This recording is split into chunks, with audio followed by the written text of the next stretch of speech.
Vamos a cerrar esta ronda de testimonios con Sergio Yusin. Él también pues tiene mucho que platicarnos en torno al tema del perdón y Sí, estaba cómo no. leyendo una pequeña reseña sobre lo que nos va a venir a platicar el día de hoy y bueno, a veces la vida nos da tantas vueltas que podemos a veces tenerlo todo y en un momento no tenerlo.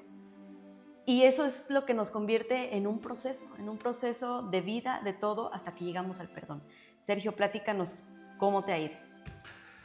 Pues me ha ido muy bien, empezando porque, pues mire, ya superamos una pandemia. Exacto. Ya le podemos platicar a nuestros nietos que vivimos esta pandemia. Estoy sano, gracias a Dios. Tengo lo suficiente para vivir, tengo a mi esposa, tengo mis hijas, entonces, muy bien. Poquitito mejor que a todo dar, pero pues ya ni modo. Así es. Bueno, Nos pero tenemos que conformar con esto. ya vamos a salir en los libros de historia con el tema de la De la pandemia, todos pandemia. aquí. Y estábamos hablando precisamente del tema del perdón. ¿Cómo fue que tú llegaste al tema de fortalecer tu fe y de decir, en este momento tengo que perdonarme, perdonar y salir adelante? Bueno, si platico cómo fue que llegué a los pies de Cristo, pues es medio tardado, pero yo siempre tengo que decir, cuando hablo de Dios, tengo que decir que yo presumía de ser ateo. Y yo decía, yo soy ateo, gracias a Dios, para burlarme de la gente que me Claro. hablaba de Dios. Y cuando llegué a esta organización de hombres de negocios, yo escuchaba a la gente que daba testimonio y yo decía, no, no es posible.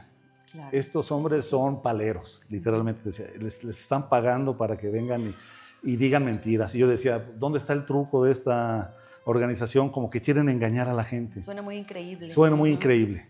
Yo no podía creer, por ejemplo, y ahora es uno de mis mejores amigos, todo el mundo va a identificar quién es, para no mencionar su nombre, pero él hablaba de que había recibido un balazo y que cuando lo iban a ejecutar a él y a su familia, le dieron un balazo en la espalda y tiene la cicatriz, pero cuando llegó a un hospital, le hicieron una radiografía y no había orificio de salida, pero tampoco aparecía la bala en su cuerpo.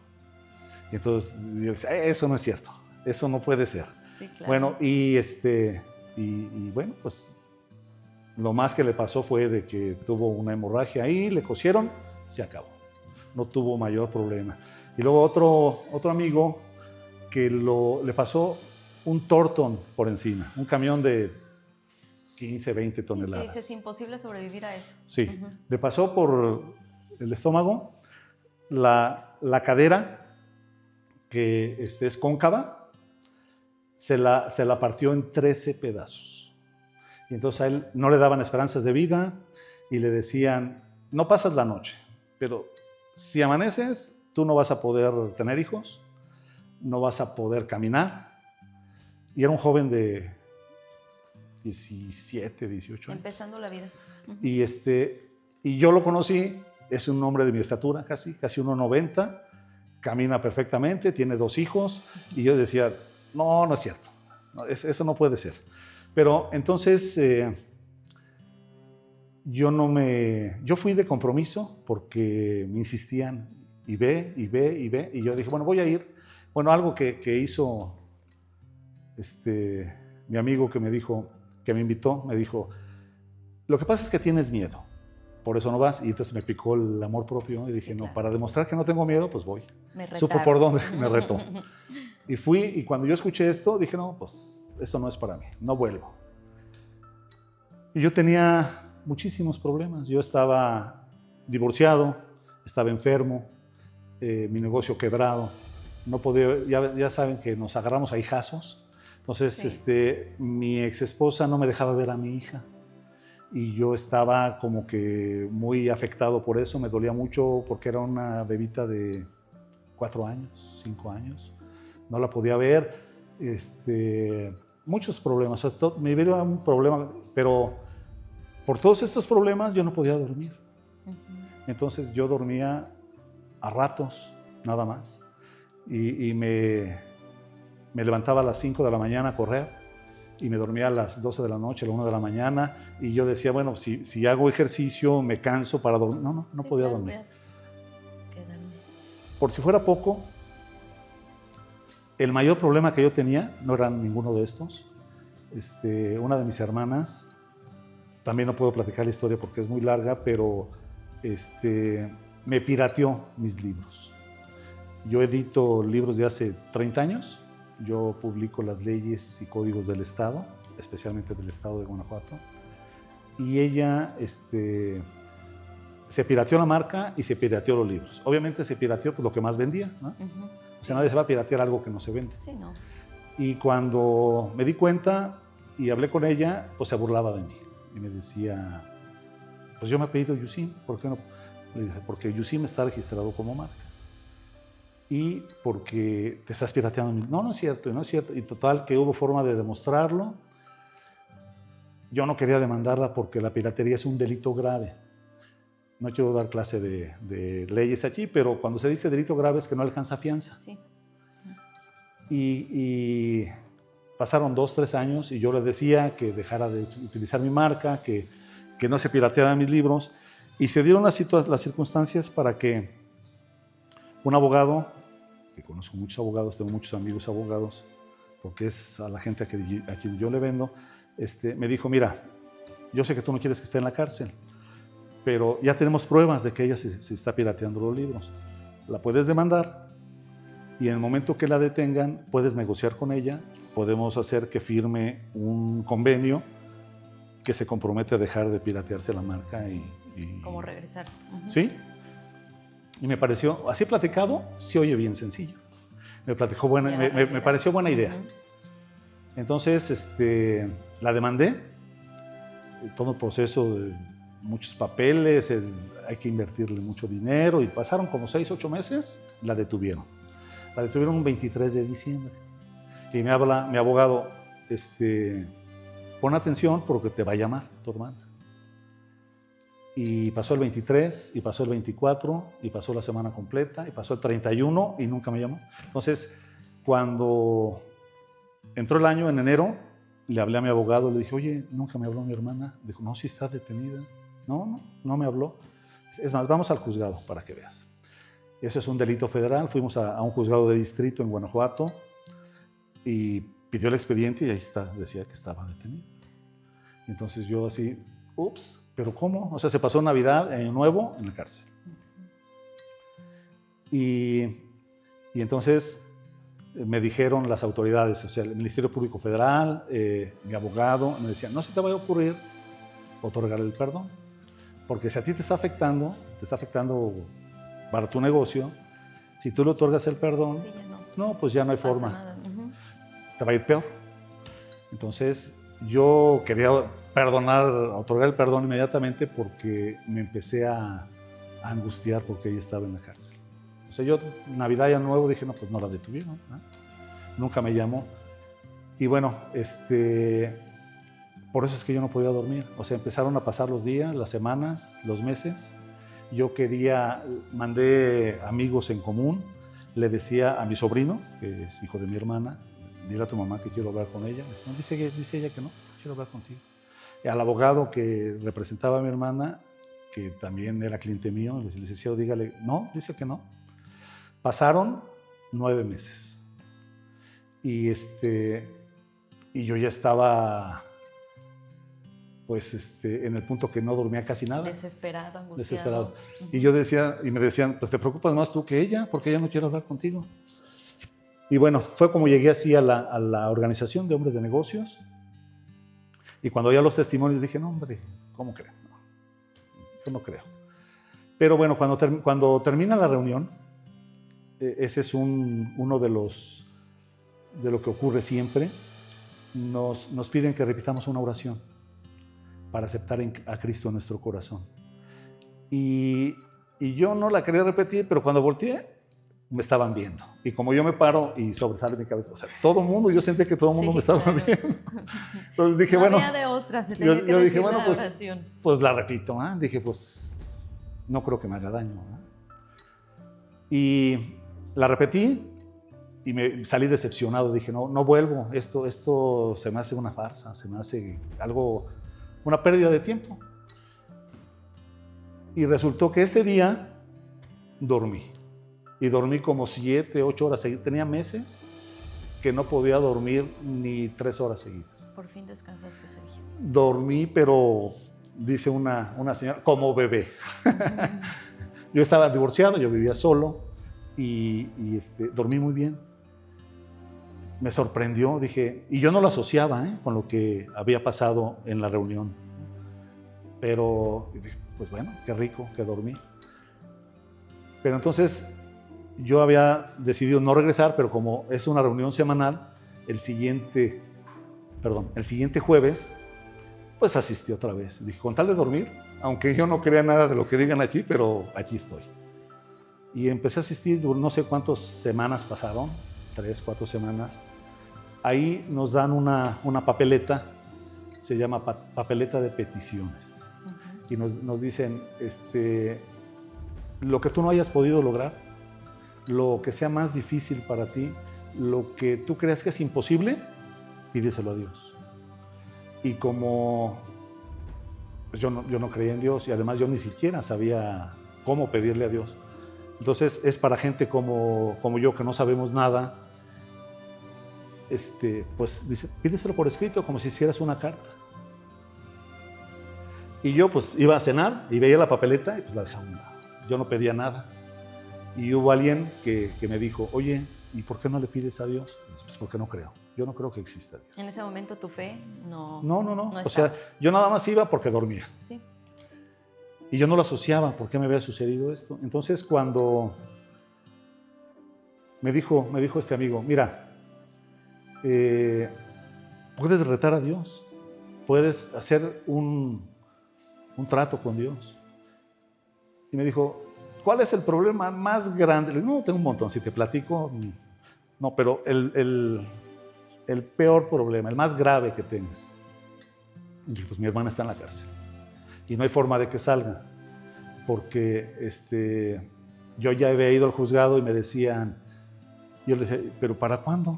Y me decía, mira, te tienes que hacer a la idea que la próxima Navidad y Año Nuevo también la va a pasar en la cárcel. Y hasta que salga una sentencia. Si es absolutoria, bueno, pues se va para su casa. Pero si es condenatoria y si dicen 3 años, pues 3 años. O si son 5 o no sé cuántos sean. Y yo decía, no, qué barbaridad, ¿cómo crees? Y entonces yo estaba con esta angustia y entonces me dijo el amigo, pídele a Dios. Dice, ¿tú creerías en Dios si tu hermana saliera de la cárcel? Y yo,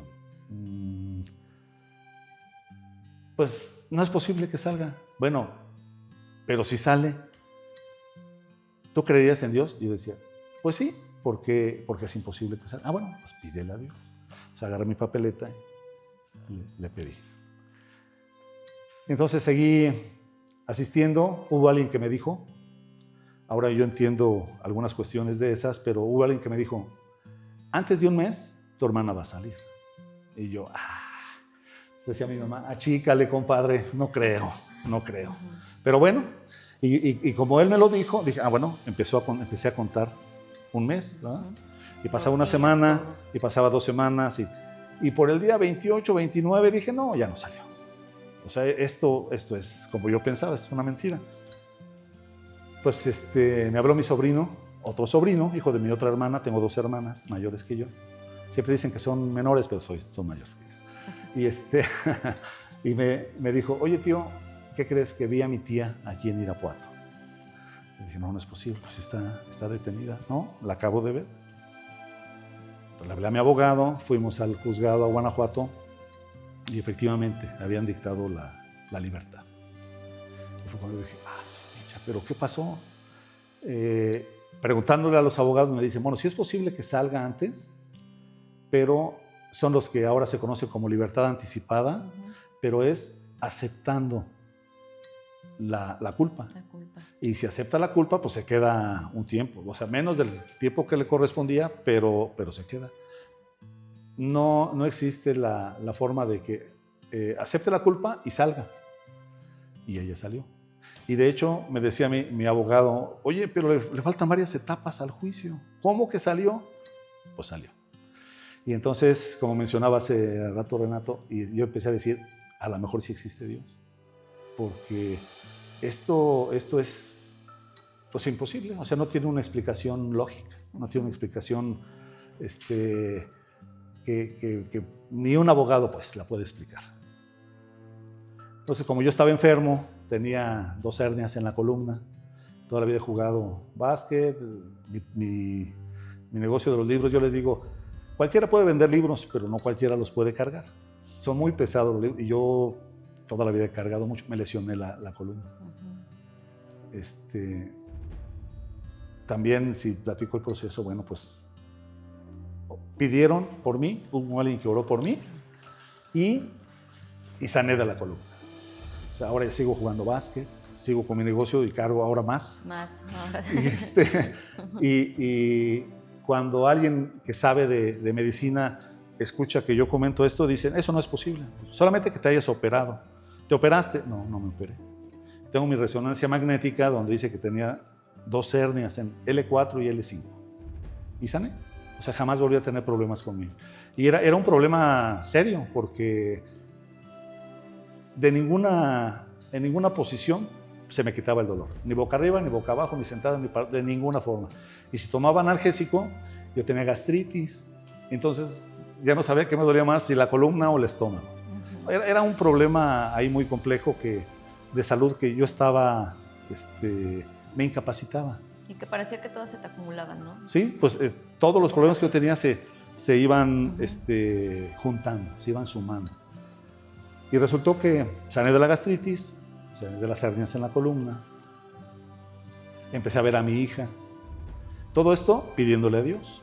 O sea, yo me decía, pídele, me da pena. Yo me burlaba de la gente que hablaba de Dios y decía, no te preocupes. Si Dios te perdonó a ti, puede perdonar a cualquier persona. No, bueno, lo digo de broma, pero a mí literalmente me daba pena. Y me decían, no tienes por qué tener pena. Mucha gente, ahora yo me doy cuenta, yo no era ateo, yo era un ignorante. Yo no sabía nada de las cosas de Dios y me atrevía a burlarme, sin saber. Entonces, platico esta parte que fue cuando yo me convertí, dejé de ser ateo, empecé a creer en Dios. Y cuando salió mi hermana y yo empecé a pedir y Dios me empezó a conceder muchas cosas, hubo alguien que me dijo, pues lee la Biblia es la palabra de Dios. ¿Quieres que Dios te guíe? ¿Quieres que Dios te hable, te diga algo? Lee su palabra. Erróneamente, porque eso no debe de ser así, pero me dijo, mira, abre la Biblia y donde caiga, ahí Dios tiene un mensaje para ti. Y pues yo la agarré, así como si la abrí. Sin ver.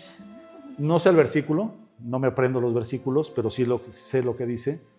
Y dice, si tienes un problema con uno de tus hermanos, dice, si estás haciendo una ofrenda para Dios y tienes un problema con uno de tus hermanos, ve y arregla el problema con tu hermano y luego regresas a hacer la ofrenda. Si no, no vale. Lo estoy parafraseando, no dice literalmente así, pero eso es lo que quiere decir.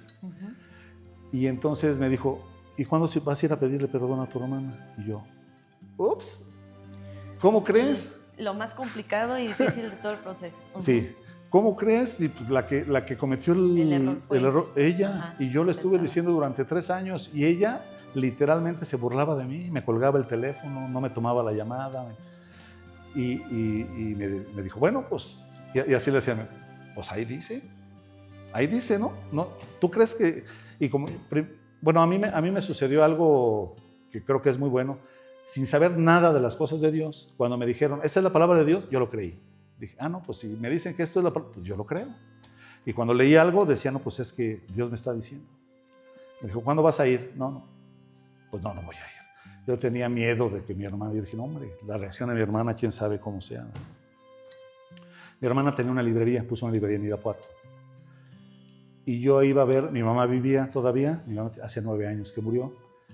Yo iba siempre, si iba a Celaya o a Salamanca o a Guanajuato, iba y comía con mi mamá. Entonces fui a comer con mi mamá Y así estando, yo me quedaba a la sobremesa, me quedaba a platicar con mi mamá. Y estando en la sobremesa, platicando con mi mamá, empecé, así como si me estuvieran hablando al oído, voy a pedirle perdón a tu hermana. Y yo decía, no, ese es rollo mío, no puede ser. Y seguía platicando con mi mamá y empecé a escuchar esta voz más insistente, y no una voz física, pero algo que me venía a la mente. Ve a pedirle perdón a tu hermana. Y hasta que fue así como más autoritario, y le dije a mi mamá, mamá, ya me voy. Y mi mamá está, ¿te llamaron? ¿Tienes compromiso? Y ella sabía que yo me quedaba hasta en la noche, y ya me regresaba. Yo vivía solo, no tenía que regresar, me quedaba hasta en la noche. Ya me venía a León. Y me dijo, ¿por qué te vas a ir? No, tengo cosas que hacer, ya me voy. Y me salí de la casa. Y cuando iba saliendo de la casa, la voz más autoritaria, ve. Y yo dije, ups, pues voy. Entonces, yo no sabía ni siquiera orar y le empecé a pedir a Dios que me ayudara. Dije, no sé qué voy a decir, no sé qué voy a hacer. Ayúdame. Y me paré así a media cuadra de la librería y pidiéndole a Dios que me ayudara. Total, me decidí y fui a pedirle perdón. Pero ahí sí ya lo hacías con fe, porque ya le estabas pidiendo ahora sí a Dios con fe que te ayudara. Yo ya me había convencido que las cosas que me habían sucedido no eran casualidad, no era cosa de que, ay, qué suerte tuviste. Yo no creo en la suerte, por supuesto. Mira qué bien te va, pues ya te tocaba. Hay gente no había forma de justificar que yo había sanado, que podía ver a mi hija, que mi negocio empezó a prosperar nuevamente, que salí de las hernias en la columna, en fin, todo lo que me sucedió, que mi hermano hubiera salido empezando Exacto. Por ahí. Entonces, cuando llegué y estaba una empleada, le digo, ¿está la señora? No está, pero si quiere le hablo. Y yo, pues bueno, háblele. Y le habló por teléfono, dice que en media hora está allí. Entonces yo me salí y dije, no, yo ya no regreso. Yo Señor, yo cumplí, yo vine y no estaba. Así que yo ya me voy. Y me dice, no, espérate. La esperé y cuando llegó, decía una de mis tías, haz de cuenta con una piedra en cada mano. Enojadísima, me empezó a gritonear, me empezó a maldecir, me empezó a decir groserías, dice un amigo, me empezó a rayar el disco, de todo me decía mi hermano. Y yo le dije, mira, yo vine a pedirte perdón en el nombre de Jesús, no porque me sienta culpable, porque me decía, ¿y qué crees que pidiendo perdón ya con eso? Y le dije, no, es que yo no para empezar, yo no tuve culpa. Yo te lo dije durante 3 años y tú no quisiste hacer caso.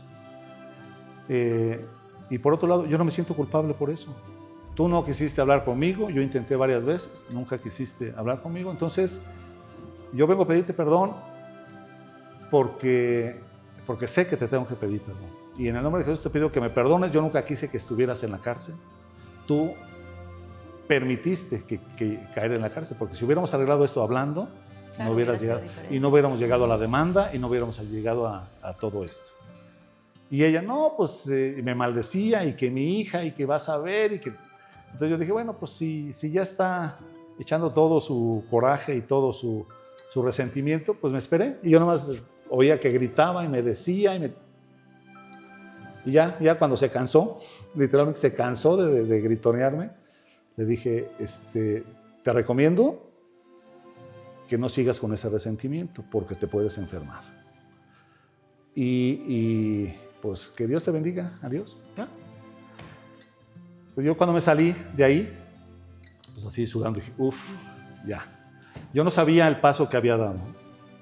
O sea, después yo seguí leyendo la Biblia. De hecho, estudié la Biblia y me di cuenta que, primero, que es una condición. Dios nos dice, incluso está en algo que todo el mundo conocemos, el Padre Nuestro, dice, perdona nuestras ofensas así como nosotros perdonamos a los que nos ofenden. Y entonces, cuando yo me enteré de esto, dije, qué bueno que lo hice. Me enteré años después. Cuando yo hice esto, fue más bien porque yo quería hacer todo lo que me decían que hiciera y pues yo lo vi en la Biblia, dice, ve y pide perdón. Dije, no, pues voy. Lo hice más bien en una forma inconsciente, pero sé que eso trascendió porque yo no me quedé con el hubiera, ni con ningún resentimiento con mi hermana. Claro. Yo también le dije, yo te perdono por lo que hiciste, no estuvo bien, pero pues se arregló de la peor forma, yo no quería que llegáramos. O sea, yo le expliqué como yo lo veía y dicen que el perdón es un regalo para nosotros mismos. De hecho, el perdón no es un sentimiento, hay mucha gente que dice, es que no lo siento. Yo aprendí que no es un sentimiento, es una decisión. Yo decidí ir a pedirle perdón, a perdonarla, se acabó. Una vez la encontré en el tráfico, hace como 5 años, en Irapuato, me alcanzó y yo hasta la vi por el retrovisor, ahí viene. Y me pidió que bajara el vidrio, se paró del lado derecho, bajé el vidrio y me empezó a gritonear y a insultar y pues lo siento mucho. Si ella no ha cambiado la perspectiva. Sí, ese resentimiento lo sigue trayendo. Bueno, lo siento mucho y no puedo hacer nada por ella. Pero yo no me quedé con ningún resentimiento y la prueba de ello es que también ahora sé que el resentimiento, la falta de perdón, el coraje acarrea enfermedades. Yo sé de gente que está enferma por eso mismo. Por eso. Y entonces yo, gracias a Dios, estoy sano, no tengo ninguna enfermedad. Soy deportista, sigo jugando básquet. Nada más empezando con la cargada de mis libros de todos los días, con eso ya me ahorro la ida al gimnasio. Exacto. Y otra, bueno, antes de que sucediera esto con mi hermana, cuando yo era niño, mis papás se divorciaron. Cuando yo tenía 6 años, se divorciaron y no volví a ver a mi papá. Y cuando yo era, pues ya adulto, ya tenía 18 o 20 años, pasaba por el lugar donde trabajaba mi papá. Él fue doctor y él era director de un hospital en la Ciudad de México. Allá en México le cambiamos el nombre a todo, de burla, de ironía. Es el Hospital Rubén Leñero, pero allá lo conocemos como el Rubén Me Muero. Porque es un hospital público y como para dar a entender que tiene mal servicio. Bueno, yo pasaba así por la puerta del hospital y cuando iba con mis compañeros de equipo, con los que entrenaba a básquet, les decía, mira, ven, subíamos 3 escaleritas y en la puerta principal había un directorio. Y decía, director general, Nicolás Yusim Herrera. Y me decía, Yusim, el apellido es muy raro, ¿verdad? Yusim, ¿qué es tuyo? Y le decía, pues mi papá. No, que se había muerto. Y a todo el mundo le decía que mi papá se había muerto. Y decía, no, pues es mi papá. Y luego, ¿por qué no lo ves? No, yo estoy esperando a que él me venga a pedir perdón, porque él me abandonó. O sea, yo tenía 6 años, se peleó con mi mamá, se divorciaron, jamás lo volví a ver. Yo quiero que él me venga a buscar. Y tristemente, mi papá murió años después. O sea, mi papá murió cuando yo tenía como unos 35 años. Y nunca pudieron hablar. Yo me perdí la oportunidad. Pero esto me lo dijeron también en esta organización. Puedes pedirle perdón, aunque ya no esté. Y yo le pedí perdón a mi papá por el resentimiento que yo tenía. Yo tenía mucho coraje con él. Y cuando uno es joven, y decía Renato, y se siente uno ya con más energía, con más fuerza, se envalentona uno. Yo quería hasta golpear a mi papá. Dice, el día que yo lo vea, lo voy a golpear, porque ¿cómo se le ocurre dejar? Y esta es una de las razones, esto que estoy comentando de que mi papá me abandonó, de que yo no creía en Dios. Yo decía, ¿dónde está el Dios que dicen que es bueno? Culpabas, ¿no? A lo mejor de decir, híjole, ¿por qué si eres bueno no me cuidaste o permitiste que se me abandonara? Y todas las cosas que me pasaron de niño yo culpaba. Yo decía, no, pues si existiera Dios no me pasaría esto. Si las platico, pues me tardo mucho, pero yo también, lo que decía Charlie del rechazo, yo crecí con 5 primos mayores que yo. y ellos eran como una pandilla de hermanos. Y yo tenía que competir contra 5 mayores que yo. Sí, no. Entonces me iba como en feria. O sea, mal. O sea, yo era el niño buleado de la casa, para todo. Y eso me marcó. De hecho, hay teorías psicológicas que dicen que estoy de este tamaño, crecí tanto como para defenderme por todo lo que me pasaba de niño. Pero ese era el coraje que yo tenía. Si mi papá no se hubiera divorciado, si no me hubiera abandonado, yo no tenía que vivir esto. Entonces, por mucho tiempo estuve resentido con él, pero también me enseñaron a quitarme esos resentimientos, a pedirle perdón, y también eso me liberó. Yo comento, y yo no lo asociaba, pero después me di cuenta, toda mi vida, desde niño, yo padecí de la garganta. Siempre estaba enfermo de la garganta, siempre. Si entraba a un lugar con aire acondicionado, era motivo para que me enfermara. Si tomaba algo frío, me enfermaba. Si llovía y me mojaba, para todo me enfermaba de la garganta. Y cuando le pedí perdón a mi papá, sin que estuviera, ya había muerto, me liberé de esto. Jamás, bueno, no quiero decir jamás, ya no me enfermo. O sea, yo para enfermarme de la garganta, pues pasan 2 o 3 años para que me enferme. Yo entiendo que esto, me decía, estoy yendo a terapia. Imagínense cómo estaba antes de ir a terapia. Estuve yendo a terapia y me decía mi terapeuta, ¿cuántas cosas trae? Porque era la época en que me enfermaba de la garganta. Y me decía, ¿otra vez te enfermaste? Sí. Me decía, ¿cuántas cosas traerás atoradas ahí en la garganta que te provocan infección? Y yo pensé que era en sentido figurado, y yo lo tomaba así, y luego me di cuenta que era literal. Todo lo que yo traía atorado en la garganta, que no lo decía, me provocaba la infección. Y algo que me marcó y que me dolía mucho era el abandono de mi papá. Entonces, cuando yo me liberé de esto, cuando dejé de tener este resentimiento con mi papá, pues se acabaron las infecciones en la garganta. Y fíjate, Sergio, yo siento que mucha gente se va a sentir identificada con tu testimonio porque sí, nos cuesta mucho trabajo decir las cosas, sobre todo cuando se trata del tema del perdón. Sí. Y a veces también, hasta para el tema de la fe, ¿cuántas veces hemos rezado o pedido, pero sin sentirlo realmente, ¿no? Nada más porque sí. Y cuántas veces, sobre todo a los jóvenes, les da pena, ¿no? Hablar de Dios, pedirlo. Es que en la Biblia dice que eso es cuando lo decimos de los dientes para afuera. Esto quiere decir que no lo decimos de corazón. De hecho, para aceptar dice en la Biblia, para aceptar a Cristo en nuestro corazón, no quiero dar clases de Biblia, pero te lo voy a decir. Dice, aquel que confesare con su boca que Jesucristo es el Señor y creyere que se levantó de entre los muertos, será salvo. Pero dice, ¿dije que lo creyera en su corazón? Sí. Esa es la parte principal. O sea, el que aceptara a Jesucristo y creyere en su corazón que se levantó de entre los muertos, será salvo. Entonces, todas las cosas que tienen que ver con Dios tienen que ver con fe. Y la fe tiene que ser de corazón.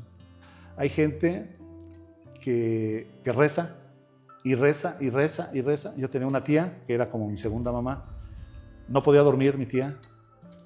Se levantaba a las 5 de la mañana a rezar el rosario. Y rezaba y rezaba. Todos los días rezaba. Pero cuando necesitaba algo, me llamaba y me decía, mijo, quiero que le pidas a Dios por esto. Tengo este problema. Y le decía, tía, pues todos los días rezas.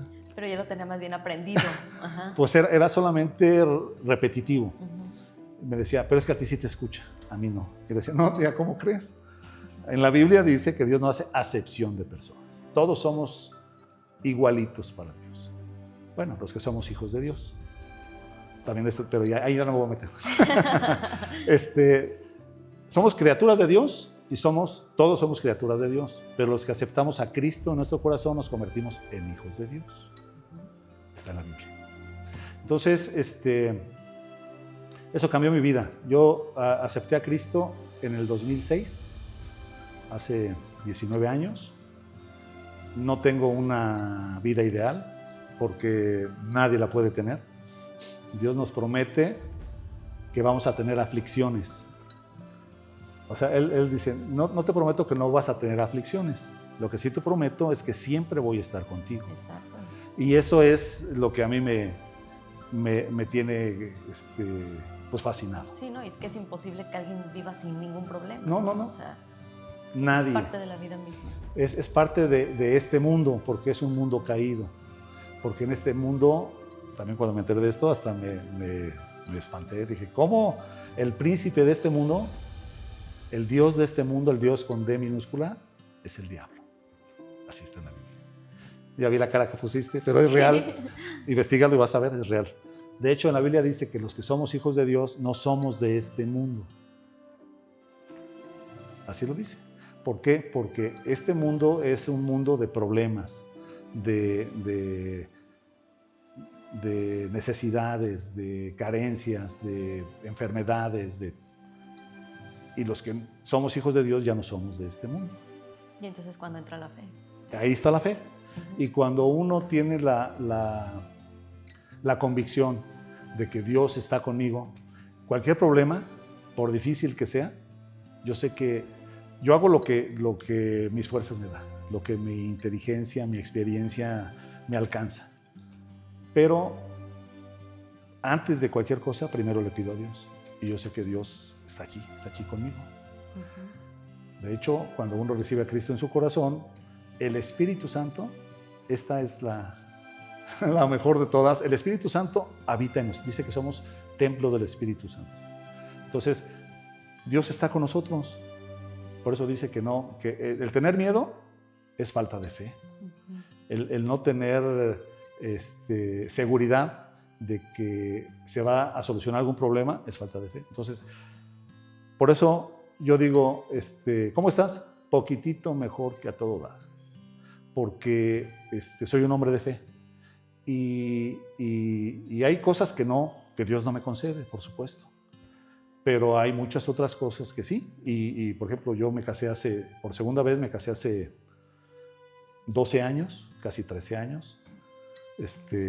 No es la mujer ideal, dice Renato. Ya ven cómo son las mujeres, ¿eh? No, bueno, tengo un buen matrimonio. Mi esposa es una buena mujer, dice, conforme al corazón de Dios. De repente medio enojona, pero es alguien que amo con todo mi corazón. Tengo una buena vida, un buen matrimonio. Tengo mi niña de 12 años. Tengo mi trabajo, es próspero. Entonces, no puedo estar pensando en lo que me hace falta. Digo, no he ido a Dubái, no. Pues, tengo muchas cosas por las que agradecerle a Dios. Muchas. Empezando porque estoy sano. Y soy un chamaco de 64 años, apenas. Entonces, mucha gente menor que yo, o de mi edad, enferma, que literalmente ya no puede ni caminar, pues. Y yo, pues bueno, gracias a Dios, corro, juego básquet, trabajo. Entonces, aspiro a más, sí. No digo que con esto, aquí me quedé ya, ¿no? No, pero ahora ya lo entiendes diferente. Entiendes ¿sí? Que es un proceso y que llegará en su momento. Llegará. Le pido a Dios que me deje vivir cuando menos hasta los 80 años, porque mi niña tiene 12. Y digo, bueno, que ya sea adulta, que ya sea autosuficiente, que a ver si ya tengo nietos. ¿Verdad? Entonces, y mi hija, la de mi primer matrimonio, tiene 29 años ahorita. Duré 10 años sin verla, porque su mamá seguía enojada. Y tristemente, la volví a ver porque su mamá murió. Tengo 4 meses que empecé a ver a mi hija y estoy pues tratando de reencontrarme con ella porque pues como si no, digamos, como que no nos hubiéramos conocido, pues ella está así como muy reacia, no quiere acercarse mucho conmigo, pues. De hecho, no vive conmigo, pero como repito, yo le pido a Dios y estoy seguro que Dios... Durante 10 años le estuve pidiendo a Dios que me permitiera ver nuevamente a mi hija. Y yo le decía, Señor, me has concedido un montón de cosas, muchas. Es más, cosas que ni siquiera te he pedido, me las concedes. ¿Y por qué no puedo ver a mi hija? Pero yo siempre con la convicción de que en algún momento la voy a ver. ¿Cuándo? No sé, pero nada más pasaron 10 años. Y ahora ya tengo, diario la veo. Vive aquí en León, todos los días la veo, trabaja conmigo. Y digo, bueno, pues qué maravilla. Dios me concedió este deseo, esta petición, que yo llegaba a un momento en que decía, pues ya pasó otro año y no la veo, ya pasó otro y otro, y 10 años. Y ahora, bueno, le pido a Dios que me permita estrechar esta relación que nos distanciamos mucho. Claro. Pero, bueno, pues siempre tenemos cosas que pedirle a Dios, siempre. Eso es lo bueno. Si tuviéramos todo, pues ya estaríamos aburridos, ¿no? No, pues yo, ¿ahora qué? ¿Ahora qué le pido? Pues si ya no tengo, no. Siempre tenemos anhelos, siempre tenemos deseos, siempre tenemos necesidades y yo todo el tiempo estoy pidiendo. Dice mi esposa cuando se nos presenta algún problema del trabajo, algún problema de salud, ya estás orando, ¿verdad? Sí, ya desde hace rato yo le estoy pidiendo a Dios. Mi esposa no era como muy cercana a la iglesia, como que no quería acercarse mucho, y ahora ya también le platica a la gente de Dios y ya le dice que se sacó la lotería. Ah, no es cierto. No. Y lo más importante es que te ves tranquilo, te ves feliz. Ah, sí. Es que no es de los dientes para afuera. Es real. Yo estoy muy agradecido con Dios por todo lo que ha hecho en mi vida. Y empezando, repito, esto para mí es algo, a partir de la pandemia, se convirtió como en algo más prioritario para mí, la salud. Exacto, para todos, creo. Para todos, ¿verdad? O sea, algo muy claro que todos nos enteramos de mucha gente que hoy la viste y la siguiente semana pues ya no estaba. O 3 días después, pues fíjate que le dio COVID, lo intubaron, ya no salió del hospital. Entonces, yo valoro mucho la salud, mucho a mi familia, mi esposa, a mis hijas, y mi trabajo. Tengo trabajo, tengo dónde vivir. Decía Cristo, no tengo ni dónde recostar la cabeza, decía él, porque pues, andaba predicando, ¿no? No, yo sí tengo dónde recostar la cabeza, tengo que vestir, tengo dónde vivir. Entonces, muy agradecido con Dios por todo lo que ha hecho. Y me cambió la vida. A partir de 2006 para acá, ha sido una mejoría. Voy mejorando más y más y más y más. Y espero mejorar mucho todavía. De aquí para adelante. Sergio, pues muchísimas gracias. Con esto cerramos. Estoy segura que tu testimonio le va a llegar a mucha gente como a mí. Muchísimas gracias por compartirnos. Al contrario, muchas gracias por la oportunidad. Gracias.